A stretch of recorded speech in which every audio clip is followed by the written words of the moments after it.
The woman was playing a game with her 2 children in the room. But the moment the door lock turned, they froze like 3 startled birds in a row. Then they extended their arms, palms up, waiting for their father's inspection. The woman trembled in fear. Dissatisfied with her performance, the man grabbed a slipper and struck her. She could no longer endure such a life and finally escaped the house one night. Just then, she spotted a car not far away and frantically shouted for help. But in her panic, she was hit by the car. Soon, an ambulance arrived at the scene. The woman was unrecognizable from the crash. Her eldest daughter, Anna, who had escaped with her, was only 13 but accurately stated her mother's blood type and allergies to the doctors. Her composure, beyond her age, surprised the medical staff. When asked where she learned this, Anna replied that her mother had told her. Upon learning that her daughter had also escaped, the woman, who had been unconscious, suddenly reacted. Her breathing became rapid, and her heart rate soared to 160. The doctors quickly administered sedative, but Anna remained unusually calm. She leaned close to her mother and whispered, "Mom, don't be afraid. I'm here with you." Encouraged, the woman opened her eyes. She was then rushed to a local hospital for emergency surgery. But halfway through the operation, a sudden complication arose. The woman's body rejected the transfused blood. It was then that the doctors realized the blood type Anna had provided was incorrect, nearly costing the woman her life. Nurse Luna was assigned to temporarily care for Anna. Upon seeing Luna, Anna didn't speak but extended her arms for an examination. Luna, puzzled by this, didn't pay much attention at first. However, during their conversation, Luna noticed something odd about the girl. The driver who hit Anna fled the scene, but Anna didn't blame him, saying it wasn't his fault. Luna's confusion grew as Anna described her mother as clumsy, even forgetting when to use the restroom properly. Luna asked if Anna's mother drank alcohol, to which Anna replied that her mother only drank water, exactly 1.5 liters a day, as it was a family rule. Anna added that milk was only good for children. Luna found this increasingly strange. Anna then leaned in and whispered to Luna that her mother wanted to accidentally kill her father. Shocked, Luna immediately sought out Sheriff Jenny, who realized this might not be a simple traffic accident. They decided to consult a psychologist and investigate the scene. The driver had fled, leaving a large bloodstain. Strangely, despite being surrounded by woods with no nearby dwellings, the woman in pajamas seemed to have come from nowhere. Officer William, who had been investigating missing persons cases, stumbled upon the news of this accident on the internal police website. He noticed that the female victim's name, hair color, and age perfectly matched those of a missing teenage girl he had investigated 13 years ago. He immediately called the girl's parents to inform them. They quickly packed their belongings and drove to the hospital where the woman was being treated. In an effort to learn more from Anna, Luna decided to lower her guard. She brought out some crayons and drawing paper. Anna then drew a rectangle, explaining it represented her home. A blue figure stood for her younger brother, George, and a black square symbolized a sealed window. She mentioned 2 machines that circulated oxygen inside. However, Anna revealed to Luna that recently, for some unknown reason, these machines had malfunctioned, causing the oxygen levels in the room to drop dangerously low. She and her brother had struggled to breathe, lying in their beds. Just as they were about to suffocate, their father appeared like a savior, announcing that the machines were fixed. Hearing Anna's account, Luna had a sudden, bold realization. The mother and children had been held captive. She tried to get more details about the location of Anna's home, but Anna was hesitant to speak, recalling her father's warning that they mustn't be found. This only reinforced Luna's suspicion that the captor was none other than Anna's father. Although the woman's surgery was a success, the mix-up with the blood type still left the chief surgeon feeling uneasy. He immediately expressed that he shouldn't have trusted a child. Jenny also had a hunch that something was off with Anna. She then brought in a psychologist, hoping to use his expertise to get Anna to reveal her home address. But as soon as they entered the room, Anna suddenly became cautious and uneasy. She walked over to them like a child who had done something wrong, extending her hands for inspection. When everyone was puzzled, Anna explained why she did this. Her father would check their nails for cleanliness and make sure they weren't hiding anything that could harm themselves or others as soon as he came home. It was a rule. To ease her suspicion, Jenny mimicked her by raising her hands for inspection. Later, Luna called Jenny outside and told her everything she had learned from Anna. She speculated that the mother and children were likely held captive in a sealed room. Anna's brother George didn't escape. The 2 key words were rules and bloodstains. What do the bloodstains represent? Meanwhile, somewhere else, the boy, who had never dared to leave the room since birth, would clean the bloodstains on the floor as soon as he woke up every day. He would drop a few drops of cleaner and scrub repeatedly. Although it looked disgusting, he didn't dare not to do it, because not far from him lay a man's corpse. If he didn't obey, He might be the next to die. His mother and sister had escaped from the house one night. Clearly, the mother and her 2 children had been held captive. In an effort to get the address of the house from Anna, the police brought in a psychologist to provide counseling. However, the process was far from smooth, as Anna refused to disclose any information about their residence. Seeing this, the psychologist shook his head, signaling Jenny to halt the questioning. Before long, the parents searching for their daughter rushed to the hospital. Although the woman was out of danger, she remained under observation in the intensive care unit. The doctors instructed them to don protective gear before entering. Yet, what awaited them was another disappointment. The severely injured woman was not their daughter. Despite having golden hair and the same scar on her palm, the parents were certain she was not their child. The elderly couple, overwhelmed with emotion, angrily pushed the doctors. Fortunately, William, who had been handling the missing person case, arrived in time to calm them down. Their emotions stabilized, but as they were about to leave, the elderly man suddenly stopped, knelt down, and stared at Anna. He was convinced that she was the spitting image of his daughter when she was young. The elderly woman, equally moved, called out her daughter's name. Their excited expressions made Anna uneasy, prompting her to hide behind Luna, who had no choice but to take her back to her ward. The elderly couple, now composed, reiterated that the woman in the bed was not their daughter. But why did Anna look exactly like their daughter when she was young?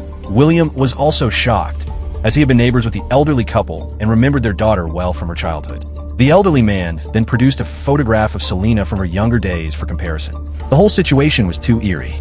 It would only be resolved once the woman in the ward fully regained consciousness and could be questioned face to face. In order to gain further insights into the case, Jenny inquired about the circumstances back then from William. Bringing up the matter, William expressed his helplessness. For 13 years, he had been haunted by this case. His superior at the time had attached great importance to it, even forming a special investigation team for it. Yet Selena was never found. At that moment, Jenny received a call from a subordinate, reporting new discoveries at the accident scene. She immediately set off alone. Meanwhile, driven by longing for his daughter, the elderly man couldn't resist visiting his granddaughter. He skillfully evaded Luna's sight. Upon entering the room, he saw that Anna was asleep. He sat quietly, observing her. After a while, he noticed the drawings Anna had made, which gave him an understanding of the environment she had lived in over the years. He tenderly caressed Anna's cheek, silently vowing to bring her home. On the other side, William was also eager to uncover the truth. He put on protective gear and quietly made his way to the intensive care unit, intending to extract some useful information from the woman. However, she was still in a deep coma. Upon seeing the scar on her palm, William was puzzled. Selena had had the same scar. Could it be that she had been forced to undergo plastic surgery after going missing? But as William murmured, asking her name, a man's voice suddenly flashed through the woman's mind, instructing her to tell William her name. The woman jolted awake, her eyes wide open. Her heart rate began to soar, and even breathing became a struggle. Fortunately, the doctor arrived in time to calm her down. Yet her condition remained unstable, as a man's voice kept echoing in her mind. "If you don't do as I say, I'll kill you." When William once again inquired about her name, she gasped heavily and then said, "My name is Selena." Although her body had been freed from restraints, long-term mental control had taken effect. Seeing the woman fall into a coma after speaking her name, William had no choice but to let it go. On the other side, the investigation at the accident scene had been fruitless. The police were deeply concerned about the safety of Anna's brother, George. They spared no effort, deploying more than a dozen police dogs. First, they let the dogs get accustomed to the smell of Anna's clothes. Then they expanded the search area and combed through it meticulously. It was at this moment that a strange man suddenly appeared. His presence aroused the suspicion of the officers.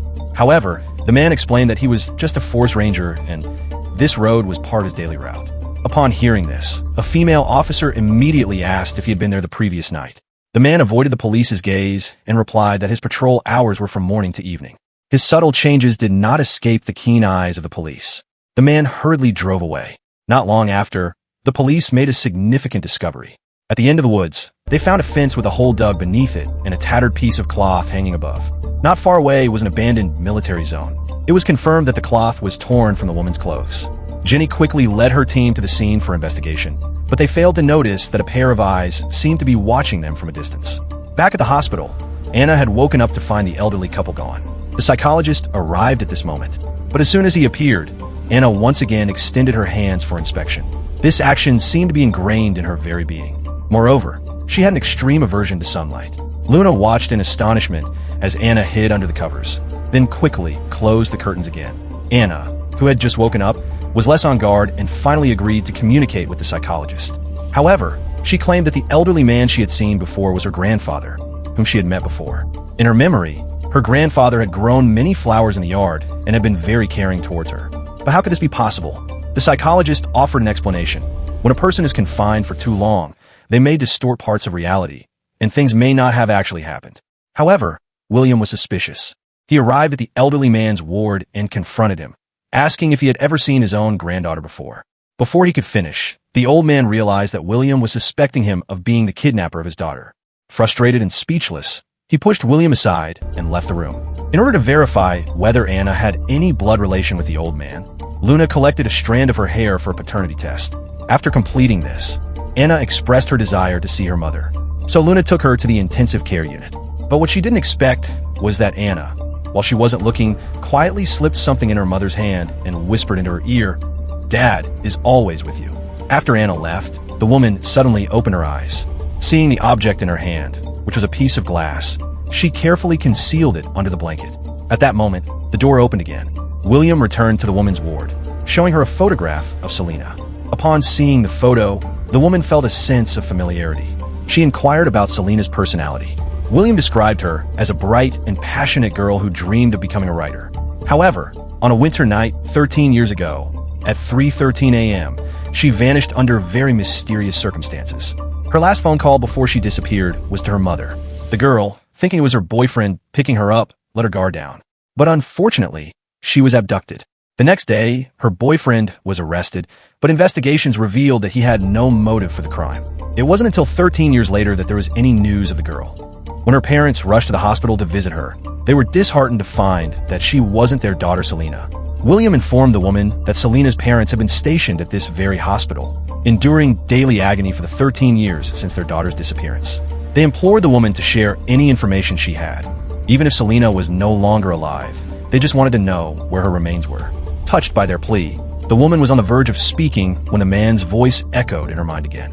She became unstable and slipped into a coma once more. It was terrifying. She was being mentally controlled again. The doctor escorted William out of the room. In her coma, the woman relived the entire kidnapping ordeal. She had been a career-driven individual with a strong background in advertising psychology.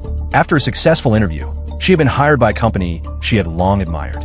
Walking home happily, she was searching for her car keys when a mysterious figure appeared behind her, holding a chloroform-soaked towel to her nose. She was dragged away after she lost consciousness. When she awoke, she found herself in a sealed room, realizing she had been kidnapped. As she pondered an escape, the kidnapper entered, calling her Selena. The woman hastily explained that she wasn't Selena and that he had the wrong person, begging for her release. To her horror, the man stormed out in anger, ignoring her pleas and plunging the room into darkness. 3 days later, he returned with a bottle of water and a box of golden hair dye, offering her a chance to survive if she agreed to become Selena and dye her hair. The scar on her hand wasn't natural. It had been branded there by the man. Every time she recalled this, she felt suffocated. When she awoke from the nightmare, seeing William by her side, she finally opened up. From their conversation, William learned that she had been held captive for 5 months. He asked if Anna had been with her the whole time, to which she nodded. He then inquired if there had been a boy in the room as well. Meanwhile, on Jenny's end, there was good news. They had pinpointed the location where Anna and her mother had been held captive. Could they successfully apprehend the man who had imprisoned Anna?